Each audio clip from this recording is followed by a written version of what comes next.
Hello, everyone. This is your host, Alex Valgood, and this is Leap of Health. And today we have Dr. Brad Montañez. He's a creator of Healthfully You, and his coaching and treatment focuses on Candida, leaky gut, food intolerance, and Lyme disease. And pretty much all of those are the foundations of chronic illnesses. And that's why he addressed all of that. He also teaches us, and he has a YouTube channel and he has educational videos. So that's super, super awesome. Thank you for being here today, Dr. Brad. You're welcome. This is always a pleasure to talk with people. Yes, thank you, thank you. And today we're going to be talking about Lyme disease and what it is and all that. But before that, if you can tell us a little bit about yourself and how did you become a doctor and specialize in what it is, Lyme disease? That's an interesting story too. When I was a young kid, my family took a vacation up in the mountains. I grew up in California. I'm not sure where you're at, but I Yep, grew up LA. LA. Okay, I grew up in the East Bay area, Mm-hmm. but I don't take ownership of that. Anyway, we went up to the mountains up in the Sierras. I think it was around the Tahoe area for a family vacation, and I came back sick. I don't know, never figured out what it was, but I felt like I had the flu 24/7, 365 days a year for years. Wow. Vertigo and weird things like that. And at that age, I started kind of experimenting with some different things. And I realized if I ate differently than the rest of my family, it felt different. I mean, it was a rare blue moon when I had a day when I felt, quote, normal. I Mm-hmm. mean, it was really, really rare for years, for a lot of years. And that slowly kind of resolved, but that kind of set me on the course of really having to deal with my health as a young kid. Learned to cook when I was probably 5 years old and cook wild ethnicities and different stuff. People tried to get me to open a restaurant since I was a teenager. So so anyway, that's kind of what started it. Started working in construction, got hurt in that. Um, and that kind of changed the course of things. And then the Lord down the road, he kind of pressed me extremely hard to quit construction, move out of the area I was living in, go to school. And it wasn't until I started school that he gave me the direction he wanted me to go. I was headed in a couple of different ways, and I ended up going through a graduate program. Usually it takes 4 years to get in one. The graduate program I went through is a 5-year program. I did the undergrad in 14 months, and which usually takes 4 years, and the graduate 5-year graduate program in about 3 years and 3 months. So I did the whole 9 years of education in 4.5 years, and started doing functional medicine and natural health care.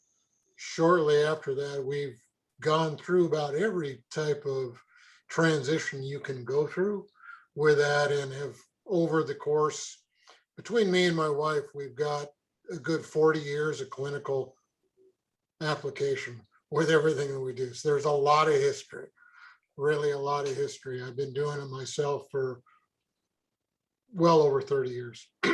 And you learn what works and what doesn't if you care. I'm always into physiology books. I'm always trying to dig in and find out what's underneath all of this stuff and makes it work. What are the keys to all this? And it's a funny thing in talking to clinicians of all aspects, all professions, all specialties. It doesn't matter. Nobody that I've run into studies physiology, which, that's how things work. I'm always studying it. Yeah. Because I always want to know what's going on here. And and it's because of that, in trying things, that and 30 years of postgraduate clinical nutrition and functional medicine, with all of that, we've hybridized what we do into something that's very, very uniquely different. We're resolving the worst nightmares of chronic illness at a rate of consistently 95+% of those people are getting healthy again. So that's the worst cases, medical failures, people have been treating for years, can't function, can't work, can't even do housework. Some people can't get out of bed, some can't walk from the bathroom or the bedroom to the bathroom, and all those people we get healthy, over 95% of them. So we're doing something way different, way, way, way different. Yeah, for sure. And I know one of the biggest things that you're battling with your clients, it's Lyme disease. Can you tell us what it is? I know a lot of people has heard of it, but we're not exactly sure what that is and what it does to our body. Okay, Lyme disease is a big lie. It's a great big lie. Everybody says, okay, this is a tick-borne disease. That's one of the carriers, but it's a sexually transmitted disease. It can be transmitted through the food, fly bites, mosquito bites, spider bites, you name it. It's a host of things. It never comes by itself. It's got a bunch of really, really, really nasty friends. Um, when you see somebody that just came down with Lyme disease, it might be fairly simple. They're going to have at least 3 co-infections. Parasitic issues are pretty common as far as that goes. Their gut's a mess. Their detox pathways don't work very well. If they are chronic, um, you can figure it, probably 3 to 5 different kinds of parasites. Co-infection issues are never less than 3. Candida is really huge as far as that goes. Inversely, every organ system in the body is shutting down. Hormones are dysregulated. Women's cycles are nuts. Intimacy is like it's an impossibility because it's so painful for women. The I mean, you name it. And food intolerances are just a huge part of that. Really figuring out what food intolerances are is probably close to half the battle. Most of the people that crash along the way, it's either environmental toxins or food intolerances. Food intolerances is first, environmental toxins is second. Most people think it's from die-off of tick-borne disease. It's just not the case, not at Yeah. all. So it's a huge, huge, huge, huge thing. Yeah, for sure. It seems like is the causes is it like a bacteria based disease where everything just like starts going the wrong way type of thing? That's what they like to promote. Okay. There's a lot of conspiracy theories about Lyme disease, and if that's the case, they took syphilis, which is one of the worst diseases ever known to man, and hot rodded it and made it way, way worse. It's pretty common for STDs to be co-infections of Lyme disease. It really is. But you have bacterial infections, you have parasitic infections, candida infections, and there's a lot of people, I think you work with candida also. Mm-hmm. Candida in the yeast form is what most people are dealing with, and that's not that difficult, but candida has 4 forms. It's got yeast, fungus, fungal parasite, and mold. And the last 3 are really, really difficult. Anybody that's got a chronic illness has at least 3 forms of that. A lot of them have 4. So that becomes a real, real nightmare as far as that goes. That's one of the predispositions, actually. And it's probably the biggest complication. So with that, there's viral issues that are going on. As I just said, STDs are very, very common with that. Mm-hmm. So it's a nightmare, and all these things, they morph very quickly. They're constantly changing. They hide. The Borrelia bacteria that cause Lyme disease, it swims twice as fast as our strongest swimming immune cell called the macrophage. And it can pierce right through a blood vessel wall, which it only uses the blood vessels for a highway. to go from one place of the body to another. Really smart. And they can pierce right back through the blood vessel wall so fast that the immune cells don't know it even happened. And they also read that in some of the major co-infections. They read our proteins and they put a shell on over themselves that is a copy of our proteins, which makes the immune system just think it's us, and they just Never move fights on. They it. don't address it. Right. Right. Yeah, touching on that point of food intolerance, I don't think a lot of people even know that they have any food intolerance. They just think like normal stomach ache or occasional diarrhea or stool problems like that. They're kind of like quote unquote normal. So they just never like address anything with that. I know personally, I've said this story before for a lot of years. I want to say maybe like 3 or 4 years. I suffer of this stomach pain on my right side for a long time, and I went to just conventional medicine. I went to my primary doctor. I went to the GI doctor, and they did a colonoscopy. They did all this testing to see what was wrong with me. And at the end, they're like, you're fine. You're fine. Like, go home. You're fine. And I always knew that, there was something wrong, because obviously having pain, it's a form of the body to tell you like, hey, there's something going on inside. So at that time, I went to one of my holistic practitioner doctors, and he did a lot of muscle testing with different types of food, because they also did the test for food allergies. And I didn't come up with any allergy itself within the blood test.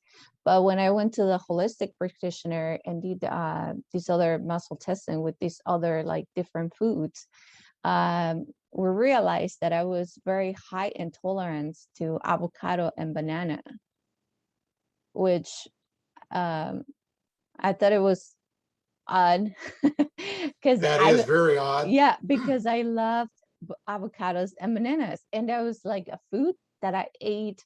I mean, I'm a dancer and athlete, so I will eat a lot of bananas throughout the day. That was like kind of like my snack to go. So I will used to eat maybe like 1 to 3 bananas a day and at least one avocado a day. That was kind of like within my diet. And once we realized I had a very high food intolerance to avocado and banana, I stopped, and then the pain went away. Very And interesting. yeah, exactly. Like I would have never think that, because I never got like rashes or anything. It was not an actual allergy that will give me sort of those symptoms or things like that. But yeah, when he did this muscle testing with these foods, um, we realized it was that. And we tested afterwards, like, okay, stop eating that and see how you feel. And it was just those two foods, because I went from being vegan to not eat dairy and eggs and meat and all that, and we did the gluten free and all that, but all that never helped until we came to the conclusion, okay, like let's try these two foods, which was banana and avocado. And then I stopped them and my pain went away. So I feel like a lot of people might have some sort of that problem, which, it comes with the food intolerance, but they don't know, because they just feel like, oh, I'm not getting a rash. I'm not getting these other symptoms that commonly you will have if you have some sort of a food allergy, like the swelling of the eyes or whatever. So I thought it was interesting when you said, people don't address much of the food intolerance or know what that is or what it looks like. So Yeah, and what you're describing is actually pretty rare. when you look at the reactions of foods, the true allergies are only 2 to 3% of the potential responses the foods Right. have. The other 97, 98% are food intolerance. And most of those responses are delayed and very distant from the gut. So when people are doing a modified elimination diet, taking foods away, they can't connect the dots on what is really, really going on, because it's pretty hard to stop. Say, if you did on your own, you stopped eating banana and avocado, it might take 3 weeks for that to clear. If you have it again, it might take 10 days to 3 weeks for your response to happen. And that might not be in the gut. That could be anywhere in your body. A real Mm-hmm. common response of food intolerance is hormonal dysregulation. And most Mm-hmm. people don't put those together. It makes a Right. gut leak, which when the gut leaks, it overwhelms the liver with toxins. So you have this huge toxic overflow, which that's systemic. That's everywhere in the body where it responds. And you have, a lot of those are neurological responses that go on. There's a host of things that there's just not a conventional way, and not a lab way to test those. And where you went, that's really the most accurate way where you can test those, is that. I would venture to say you have to have a lot more than just those two. Those are really, really odd. And with there's an interesting thing about avocado and banana. Both those they're both fruits. Both of them don't ripen until after you pick them. I don't know if you're aware of that, but they don't ripen on the tree. They Right. ripen after you pick them, which is an interesting thing. The avocado is one of the highest fat contents of all the vegetable foods we have out there. And usually if there's a problem with avocado, it's because the oils are going rancid. It's not so much the avocado itself. And you can tell that when you start to get the black spots that are hard and all that, that's when the oils are starting to go rancid. Um, if you're using avocado oil, they're cutting that with other oils. It's not pure like what it used to be. So that can be a common thing there, but the actual fruit, that's rare. That's really rare. And it's probably Yeah. cross-reacting to something else. Yeah, definitely. I mean, we did just within my case, we did a lot of things, and just for everybody that's listening out there, I try all these different things with a practitioner. It was just not me trying to like, oh, let's see this and that. It was with someone that uh has a knowledge of what they're doing. So yeah, I think food intolerance, it's like a big topic that a lot of people don't talk about it or don't even know, especially from what we were saying, that it doesn't cause like those reactions. And so yeah, and you were mentioning that food intolerance and Candida are those kind of like foundation of chronic disease. Can you tell us a little bit more about that? Yeah, Candida, we got a bacterial coating on our mucous membranes. So it's in the mouth, nose, ears, through the entire gut, and it's also inside of a woman's reproductive tract, almost identical to what's in her gut. That bacterial coating has a lot to do with our health. It does the bulk of digestion. When you look at electron micrograph pictures, it looks like food never touches the gut wall. It looks like the bacterial coating, the flora, microbiota, whichever you want to call it, transfers the nutrients from inside the lumen, the opening inside of the gut, to the mucous membrane, the cell walls of the gut. It doesn't look like food can ever get to it because the coating is so thick when it's reasonably healthy. So it does a lot of digestive issues. It's the flora in the colon that decides whether we excrete our toxins or recycle them. The flora makes every hormone that we can make. It makes every neurotransmitter that we make. And it also does phase 1, phase 2 of detox. So it's huge. It's really, really huge. Yeast is, and Candida is part of that normal flora, but everything stays in this nice check and balance.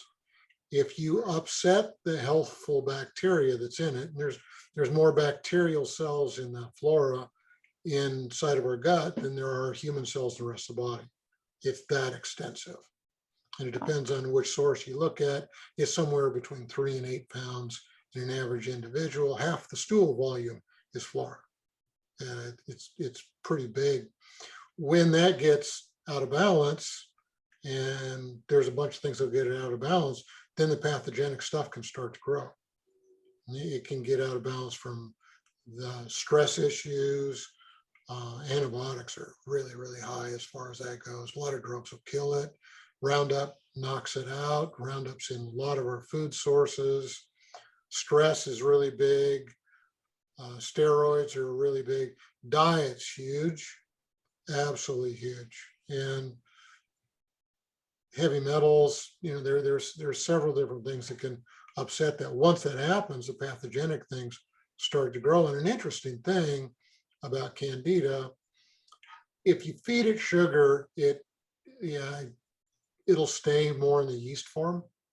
If you feed it sugar, you take the sugar away, it quickly morphs into fungus.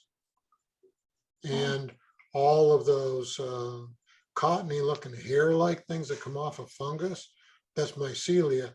All the cell walls of Candida in all 4 forms is made up of chitin, which is the same thing that's the outside shell of like a cricket or a beetle or a shrimp. It's impervious to the immune system, can't touch it. And all those mycelia, they're made up of the same thing.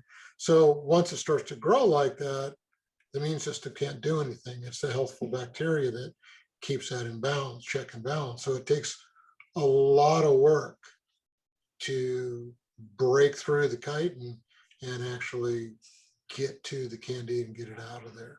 It's harder to get rid of the chronic forms of Candida than it is Lyme disease, by a lot. Right, right. What are some of the simple things that you recommend for people to keep their gut healthy and free of Candida, or keep it at a minimum? What are some of the things that you recommend for people, that are listening, that can just... Most of that comes with lifestyle. Dietary lifestyle is huge. You've probably heard about epigenetics. Those are the things around your DNA, your genes that will moderate their expression. Every gene has 30,000 different potential ways it can express itself. How we live determines what that expression is going to be.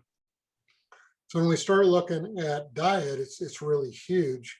The modern farming techniques, they quit feeding the soil 50, 60 years ago. We have congressional record of depletion of nutrients in the soil from way back in the 30s. Congress was terrified of what was going on, and they pretty much ignore it. Modern farming techniques don't feed the soil. So when you ask a question like that, on the modern farming techniques, they don't feed the soil. They put a really weak seed, this GMO that can't grow by its own. They feed the plant, not the soil. They try and kill the soil. And since the plant's too weak to grow, they try to manage it with herbicides and pesticides, which get into our food supply and really destroy the food supply. Like 95% of the hard wheats crop is sprayed with Roundup just before it's harvested. And Cheerios is the most toxic Roundup-filled food on the grocery shelf. So, to keep a gut healthy, you've got to be aware of things like that and shop accordingly. Organic doesn't mean it's going to be healthy either. It just means that on organic, you can now spray in between the rows with the same stuff that the commercial stuff is doing on the plants. And that's really the only difference. Neither one's feeding the soil with what they need. So to keep a gut really healthy, we're way better off with traditional high fiber diets. You used to be vegan. Vegans that know what they're doing, they have a tremendous amount of health. The ones that don't, their average lifespan is at least 10 days less, 10 years less than an omnivore. And Uh, you have to know how to balance your proteins if you want to be a vegetarian or vegan. You just absolutely have to. It's crucial. And that's not too hard. You combine grains and legumes, nuts and grains, nuts and legumes, and you've got it. But when we look at food, how do you keep yourself? There are some really toxic foods out there that are at the bottom of the food chain. Corn is sprayed with atrazine and Roundup. Atrazine kills the weeds before they sprout, and Roundup kills them afterwards. So all corn is planted with atrazine. Atrazine destroys all males in the whole animal kingdom's ability to make testosterone or their sexual cells in mammals as sperm. Um, it dysregulates all the hormones in both males and females. So in insects, reptiles, birds, fish, and mammals, it wipes everything out. It takes in the reptiles and insects and the fish, it'll have them have both sexual organs, and they can't reproduce, or a male frog can produce fertilizable eggs that reproduce, uh, make tadpoles. So anything that feeds off of corn is toxic.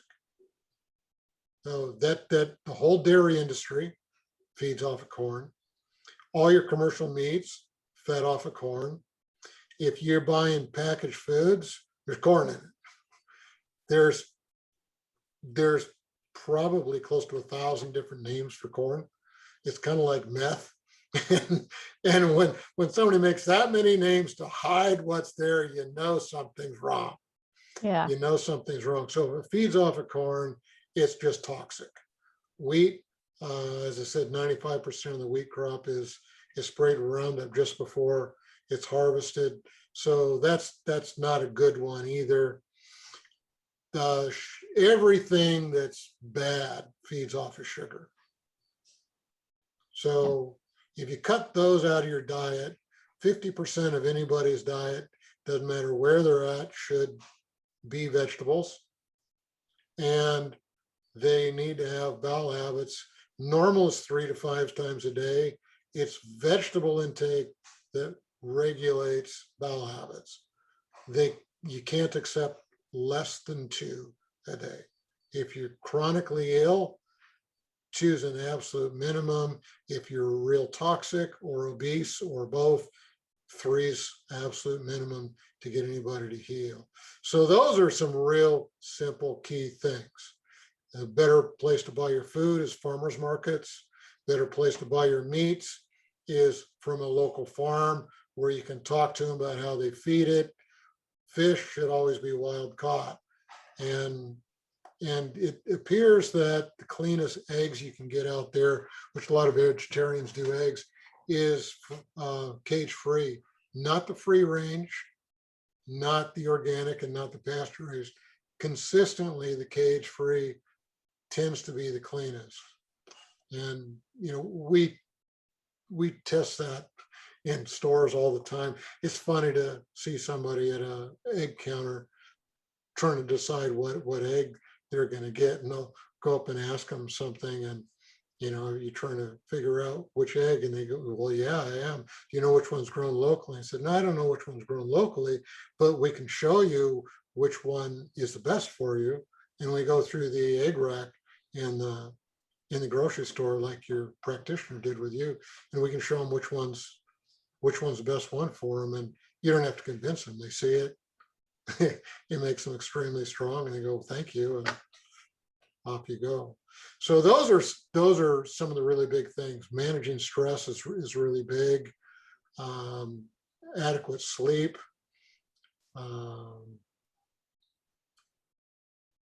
Relational health is really big as far as that goes too. So, one of the toxic things that nobody's really addresses out there is toxic relationships. They're too common, they're too prevalent, and anybody that's not well, that has a toxic relationship, has a monumental barrier to get over.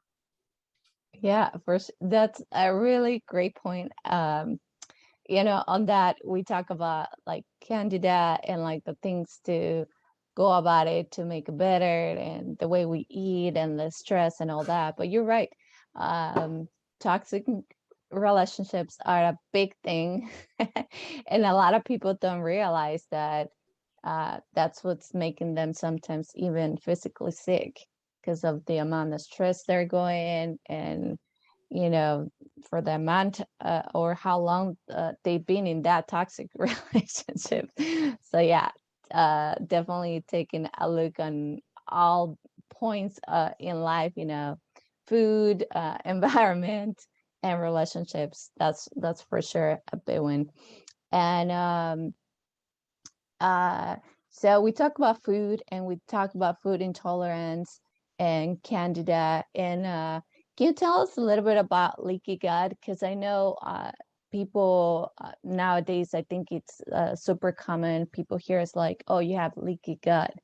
But what exactly is that in some sort of like maybe simple terms? And what is that people can do for to get that better? Do they need a practitioner or can they do it just changing lifestyle?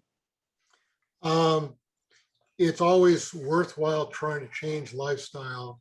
Um, with chronic illness, it's so complicated. Most of the healthcare practitioners with PhDs can't get it. Yeah. So the likelihood of somebody without that background putting it together is really small. We wrote a book on Lyme disease called Breaking the Chronic Nightmare of Lyme Disease. That's on our website. It's a manual for chronic illness. The Yeah. subject matter is Lyme disease, but it addresses everything, absolutely everything. It's a manual for it. We've got a lot of YouTube videos, links on our website that give some of that. But when you look at leaky gut, it's created by inflammation. And it's really, really important to understand how the gut's put together. The lining of the gut is only one cell layer thick. All the skin we have everywhere else is like 30 or more. In high calloused areas, it can be a lot more than that. A woman's reproductive tract, that's like 26 or 27 layers. The lining of the gut's only one cell layer thick. And those cells they're just packed really tight against each other with what's called a tight junction. We've got the same way that the blood vessels pack inside of our the lining of the blood vessels in our brain.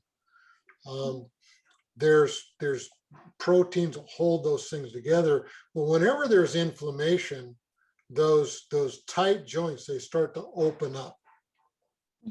And the injuries that go on in that lining, it's called epithelium, excuse me, that'll start to blow holes in it. On some of my presentations, I got pictures of electron micrographs of the lining of the gut where you see these holes just being blown in the cells that line that. That's what inflammation does. We are designed so that all of our absorption goes through the cells that line the gut. When there's inflammation, the space opens up between those, and it can be so far open you could about drive a Mack truck through it, and it blows holes in the top so stuff can go straight through. And what happens with that is it doesn't keep the contents inside of the gut in the gut. So all of the flora that's in there, it can leak straight in the bloodstream, which goes directly into the liver. The liver gets very quickly overwhelmed with all that stuff. Normally, if we have a reasonably healthy gut, our toxins do a small loop. They go from the gut to the liver, back to the gut, back to the liver until they finally process and you can excrete them in the toilet. When it leaks, the liver gets overwhelmed and all that toxic stuff goes systemic and it just knocks everything down. So when we look at the things that cause inflammation, with Lyme disease, one of the co-infections is called rickettsia. Rickettsia is a bacterial parasite that invades epithelial lining. It invades the lining of the gut. It invades the lining of the blood vessels. So it makes the blood vessels rough. It makes the lining of the gut really weak. Food intolerances create inflammatory responses inside of the gut. That'll make it leak. Candida will cause inflammatory responses inside of the gut. That makes it leak. We have a weird bacterial parasite inside the stomach called H. pylori. It looks like squid, and the tentacles literally screw into the stomach wall, and they leak out hydrogen gas, which inhibits the stomach's ability to make stomach acid so they can reproduce and survive. Anybody that's on any kind of acid blockers absolutely has it. It's close to 75% of the American public. Almost everybody with chronic illness has that. When we have that, then we don't make enough stomach acid to break down the protein in the stomach. So we can't digest the protein. That creates an inflammatory response going down through. So we've got food intolerances, H. pylori, dysbiosis, which is the flora getting out of balance, candida, chronic stress. 24 hours of extreme stress will wipe out the lining of the gut.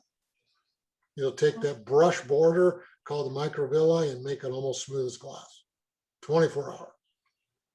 Yeah, that's what we talk about, the importance of reducing stress, because it's not just perhaps the emotional part of it, whether it's anxiety or stress or whatever emotional component you're feeling, but it's like those high levels of stress that you're putting your body to that's actually affecting you physiologically. In this case, killing the gut bacteria or the lining, as you said. So it is pretty important for everybody to take the stress seriously and try to do things to reduce stress as part of a well-being. Yeah, two things that stress will hit. The first is the gut lining. Second, it disrupts the HPA axis, which turns all the hormones upside down. Wow. And every function of the body is directed by one, the nervous system, and two, the hormonal system. So when you start turning the hormonal system upside down, it affects every cell function in every cell of every organ inside of the body. And it does that very quickly. Yeah, for sure. Taking care of the body, it's essential for us to live a long and healthy life. And I like that you commenting on how the gut is related to our hormones, because I feel like a lot of people that has hormonal disorders or gut related disorders, they think about those things separate. And I feel like we all need to start thinking of our body as one, like everything works together. Whether one thing it's like going not good or it's compromised or it's not working well, the other one will also do the same. And eventually our whole body will be compromised and not working well. And that's when we have all these chronic diseases. That's exactly true. There is one natural doc who put that into a formula. Mm-hmm. Environment over the constitution, the way that our body works, with a dividing line between it, either equals health or disease. It depends on the state of our body. And the bottom line with that, or the end result, the end conclusion, that is anything can cause anything. You really can. And the whole thing is balance. So you add one other thing in there to help normalize hormones and other physiological functions is a regular exercise. It's huge. And it sounds like you like to do that with dancing. So good for you. You get to do it with a smile. Are you a partner dancer, or you do it more floor stuff, or what are you doing? All that I usually do teach a lot of beginners, so I love that. But yeah, dancing it's one of the best ways to not just do a physical activity, but the way I teach my students, this is just it's not only physical, but you're engaging emotional, mentally, like your brain is active, you're having fun, you're happy, you're almost like a movie in meditation, because you're so present on what you're doing. When you're Yeah, dancing, you're physical and mentally and happy, everything it's there, and you're present. You're not thinking about, like, what you're gonna do for work tomorrow, or you're gonna cook or clean or whatever, right? So that's why I love dancing the most, because it brings you to the present moment to have that awesome fun with others. So yeah, definitely exercising is great. and for communication, all the little subtle cues that you do Yes. with dancing is Mhm. phenomenal for communication, isn't it? Yes, that's great.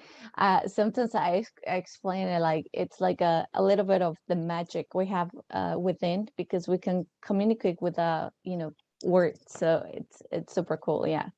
Yeah, yeah, it is. One time, my nephew was living with us for a few years, and I used to raise horses, train horses, and coach people on riding horses and things like that. And he ruined the horse he was with. Took a rock solid horse, and she started rearing, doing stuff. And I looked at him and said, "You taught her how to do that, and you're going to have to teach her how to fix it." And he's looking at me with his eyes huge like this. And he's little. He's probably not, maybe 90 pounds, something like that, 1,200-pound horse standing up on end. She's 12 foot high. She's standing up on her rear legs. And, he's just terrified and says, "I'm going to help you. I'm not going to just leave you to yourself. I'm going to help you." But that fixed his ability to communicate. He could not communicate with anybody at any level till after working with horses. Wow. Yeah. Yeah. Yeah. That's super incredible. And yep, that happens with dancing. You Yeah. eventually learn how to communicate in those very subtle ways, and in a fun way also. So that's like super, super cool. Well, Dr. Brad, this has been amazing conversation. Thank you for all the information. If anyone wants to look you up, or if they have any questions, where can they find you? Um, it's pretty simple. We're healthfully you. U is the letter U. So HEALTHFULLYU.com. We're also on Instagram, doing a lot of posts on Instagram. And through our website, healthfullyu.com, we've got links to a lot of questions people have with chronic illness. And there's a link on how to contact me if somebody really wants to work with us. We do almost all of our work virtually, long distance. Been doing that for a lot of years with an incredible accuracy. I mean, it's Yeah. just incredible accuracy. It's pretty neat. Yeah, I love that a lot of practitioners, even before COVID, been doing this online and virtually, because that's like the way we get to be in contact with people around the world. So that's like super amazing. Yeah. Yeah. So yeah, definitely I will put all his information on the show notes. And if you guys want to know more about me or the show, you can look me up at alexbalgood.com. You can also find me on Facebook and Instagram. You can also look at the YouTube channel. Thank you everybody for being here with us today. Thank you. Have a blessed day. Thanks. You too. I really appreciate it. It was a fun talk. Thank Hope you. I hope you enjoyed it.